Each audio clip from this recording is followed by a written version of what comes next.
Hey guys, what's up? This is Nayan here from Barrack Solutions, and today I will be reviewing the Xiaomi MI 3. This is an year-old device for China, but for India it's a new device, and that's why I am reviewing it. However, this is the Chinese model which was bought about a year ago, and it is packed with the NVIDIA Tegra 4 chip, not the Qualcomm Snapdragon 800 chip. However, the features inside it are almost the same, except there will be some applications which will be missing from the Indian MI ROM, but that doesn't matter. Everything else is the same. The hardware is almost same. So let's talk about the review of this device. Talking about the display of this device, I would just say that this device has got a brilliant 5-inch display with a 1080p screen. I wouldn't say that this is the best 1080p screen that you will get on a smartphone. There are better smartphones with better displays, but the viewing angles are brilliant, and this display does complete justice to the cost at which we are getting this device. The length of this device is quite long compared to other flagship phones from other smartphone vendors, but that hardly causes an issue because it is still gonna be a good device with a good display. So let's proceed to other parts and other peripheries of the device, and we'll have a look at what secrets that this device has got. On the front, we have got a mic for talking to someone, the front VGA camera, as well as the LED indicator. We also have got 3 touch sensitive buttons at the bottom, which is very common in every single Android device. On the right hand side, we have got the volume rockers as well as the power button. On the top, we have got the standard SIM card slot, just like the iPhone, but this is a standard SIM card slot. And we also have got the 3.5mm headphone jack. At the back, we have got a 13 megapixel camera along with dual LED flash. At the bottom, we have got the speakers as well as the micro USB charging slot. You can use this for even transferring data to the device. So that's pretty much the periphery of this device. Let's talk a bit about the software of the Xiaomi smartphones and tablets. It is the MIUI. This operating system is developed by several developers, and they have their regional specific MIUI ROMs. So below we have got all the global fan sites of different MIUI ROMs, and India is one of them. There are a number of software updates that are being deployed almost every month, which is just great, and they just don't neglect their low budget phones like many other smartphone vendors. That is something really good. However, you may not get major upgrades instantly, like from Jelly Bean to KitKat, you may not get it instantly. But if it is within the Jelly Bean ROM, you may get several updates, or if it is within the KitKat ROM, you will get several updates that will fix the previous bugs. So that's something really good. You can go ahead, look at the website and find out several more features about the MIUI ROM. Let's talk about the user interface of this device.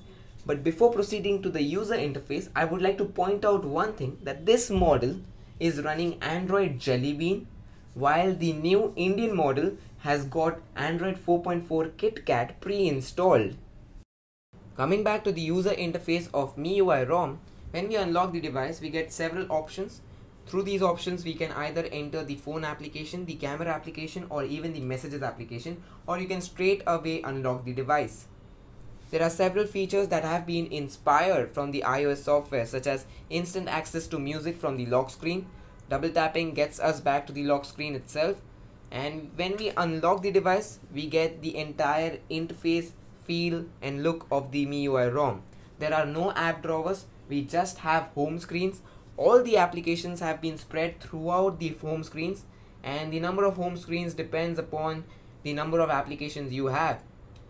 The application icons are big, and even the application icon text is big. So this is really good for people with weak eyesight. The folder icons are also very similar to the iOS software. We have got several system applications such as MI Cloud, MI Credits, Downloads, Updater, etc. Updater allows us to update the ROM as well as install some other ROM that is supported by the MI device. There are certain Chinese applications that are present on my device because this is a Chinese model. These applications won't be present in the Indian model. And just like the spotlight on iOS and Mac OS X, we have got a specific home screen just for searching anything on our device, which is very cool. If we look at the multitasking section, we can kill all the applications with a click of a button, but if you observe more carefully, there is no app previews. We just have app icons, and we can even lock applications which we do not want to kill when we kill all the applications, and that's pretty cool. If you want to kill single applications, you need to unlock that application if it is locked and just slide up, and that application will get killed. So it's that simple. Because this particular model is a Chinese model, we also have the Xiaomi Market Store, which is very popular in China, from where you can download tons of applications if you are in China. I'm not sure whether this is in the Indian MIUI ROM or not, but I'm definitely sure we have the theme store, and this particular theme store will allow you to download different themes and replace your default MIUI theme in case you're bored with it. The notification center also provides us with toggles. These toggles can be set depending upon the preferences that you set in the settings menu, and there are a number of toggles that you can access at once. We have got the notification tab, which provides us with all the notifications such as any email that you have received, any message that you have received, etc. Going into the settings menu, it is completely white and we get two tabs.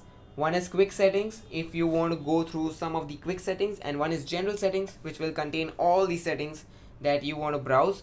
So that's pretty much the overall UI of the MIUI ROM.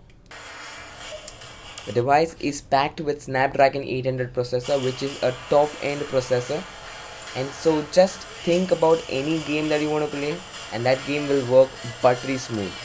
So I've played few games, and you can just have a look and decide for yourself whether this device is capable of playing games or not.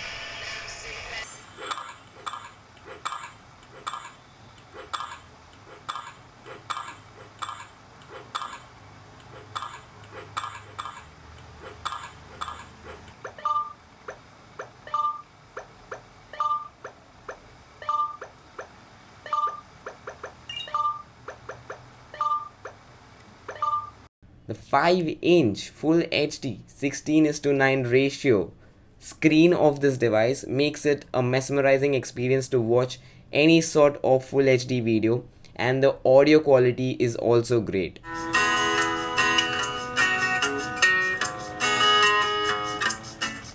The battery of this device is quite huge. It's around 3000 milliamp hours, and let me tell you, it does complete justice to the 3000 milliamp hours. The device will easily suffice for at least a day with heavy usage that includes games, social networking, internet watching videos, etc. Let's have a look at the browser performance of the Xiaomi Mi 3. Currently I have got 8 tabs which are open. One of them is my own website, and just look at the way I can just move up and down. It's so fluid and smooth. I can hardly see any white or black checkerboards, which is really great. Let's have a look at some other websites such as Engadget.com, which is pretty heavy loaded with images and videos, and you can see even while loading the website there were hardly any white checkerboards or black checkerboards, which is really very good sign. And it handles the tabs really well. That's simply because it has got good amount of cache. So if you have many tabs open and you switch between tabs, you will hardly find any delay. So the browsing experience is simply awesome on this device. This is the camera app of the Xiaomi Mi 3. This is very similar to any other camera app of any other phone.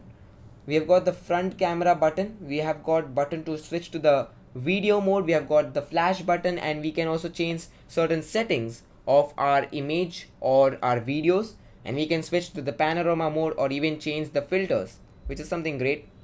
We can access the photographs from the button right below the camera shutter button, and that's pretty much the interface of the camera application. The rear camera may be 13 megapixel, but it is decent, nothing extraordinary. I know there are several factors affecting picture quality, but somehow this camera did not perform well.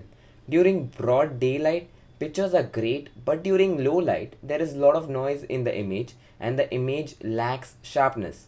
It was very slow at autofocusing too. Videos are of average quality, and contrast changes were too extreme, I felt. But anyways, the cost also needs to be kept in mind. For the cost, this is a pretty decent camera.